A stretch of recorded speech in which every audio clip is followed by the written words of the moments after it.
Hi, I'm Jen Jordan, Tri coach, and the topic of today's video is how to set up a dirty transition. Now the reason it's called a dirty transition is because you're laying all of your gear out next to your bike in the transition area. Some people call it dirty because it looks very unkempt and cluttered.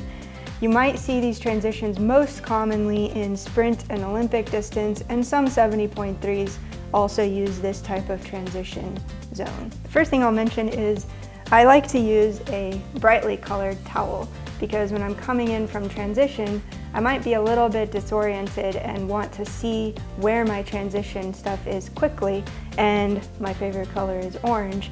So this just helps me pick my spot out much quicker than if it was a more typical colored towel. Now typically your bike would be hung by its saddle on a rack, but for the purposes today we've just got it leaning up. Now, when I set up my transition, I always go from front to back, from swim to run in the order that you're going to be doing things. That way, you're not stepping over your gear to get to what you need to do. So, I always take my swim skin, my swim cap, and my goggles, and I tuck them down my tri-suit so that I don't forget them when I'm headed to the water to start my swim. Then next up, I've got what I need for the bike course.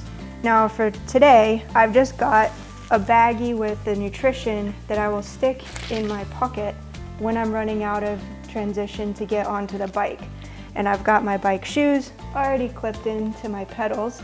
Some people decide to put them on and then run out of transition. That's also perfectly fine. Some people clip them in and then slide their feet in when they're getting on the bike. And I've also got my helmet hung up here. Now the reason I do it that way is it makes sure that the straps stay nice and straightened out, easy to put on the helmet very quickly. Also, I don't want people dropping or accidentally stepping on my helmet and potentially breaking it. And then I put my run gear out last because that's what I'll be doing last. I tuck my socks into my shoes so that way when I get off the bike I can quickly pull my socks out, put my shoes on, put my brace belt on very quickly.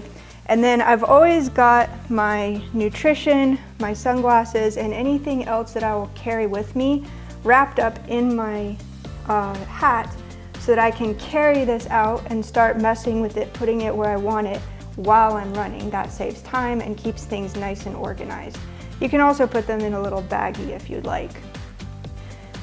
That keeps everything nice and organized. You don't want to take up much more space than this because you've got to fit everything into this nice, neat little space right next to your bike and not impede on your competitor's space as well. Thanks for watching.